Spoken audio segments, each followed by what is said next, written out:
She was too old for every man, until a broken rancher said, "You're perfect for me."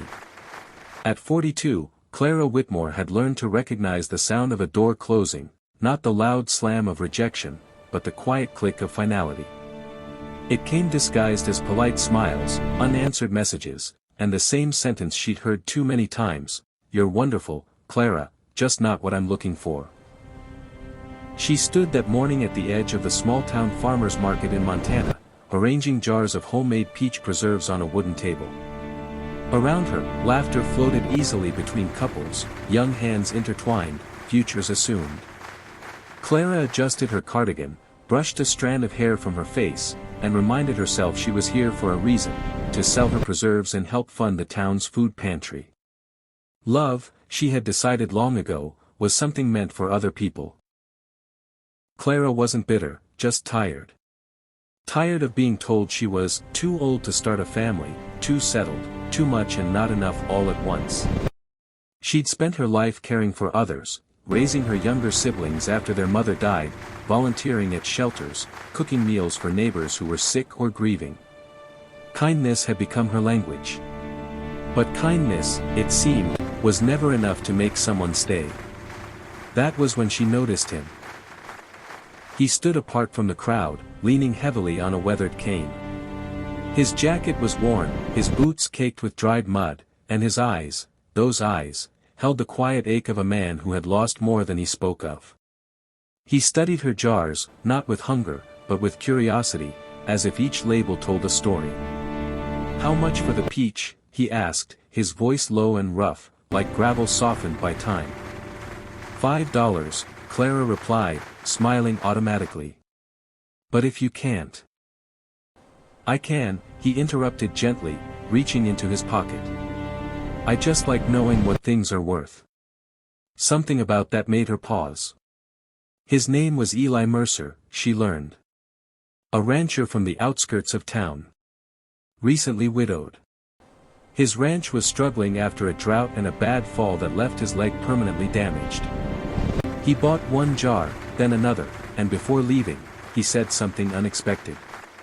"You made these yourself?" "Yes. They taste like someone cared while making them." Clara laughed softly. "I did." Eli nodded once, as if confirming something important, then walked away. She didn't expect to see him again. But the next week, he returned. Then the next. Sometimes he bought preserves, sometimes he just stood and talked. He never flirted. Never asked her age. Never looked at her like she was running out of time. One afternoon, rain began to pour unexpectedly, scattering the market crowd. Clara rushed to cover her table, but Eli was already there, holding a tarp over her jars, his bad leg trembling from the effort.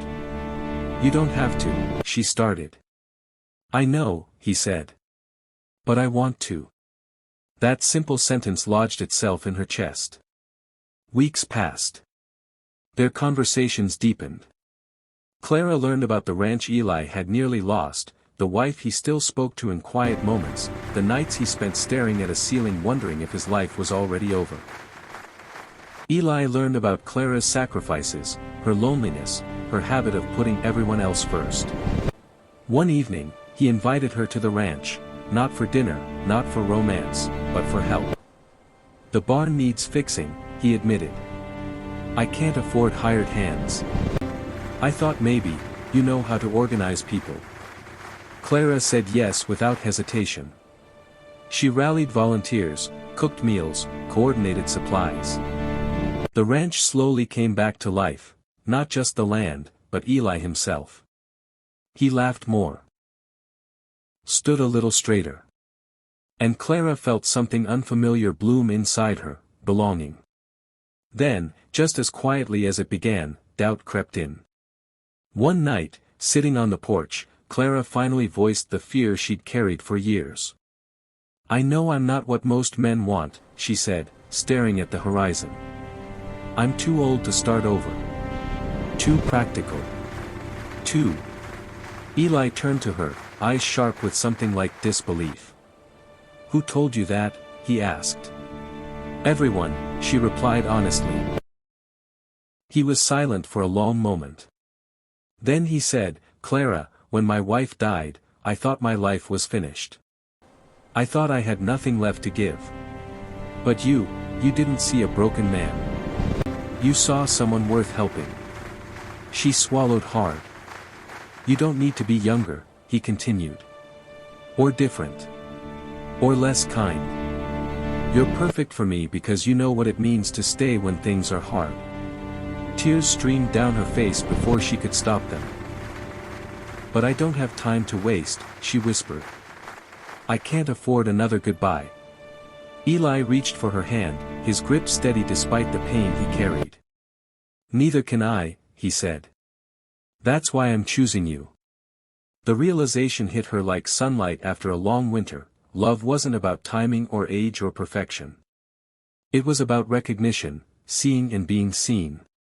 Months later, the ranch stood strong again. So did Clara. Together, they hosted a harvest dinner for the town, donating all proceeds to families in need. As Clara watched Eli laugh with neighbors, she understood something profound. All her life, she'd been told she was too old for love. But love, it turned out, wasn't looking for youth, it was looking for truth. And when a broken rancher finally said, You're perfect for me, Clara realized she had been perfect all along, just waiting for someone brave enough to see it. The door she'd feared closing had never truly shut. It had simply been waiting for the right hands to open it.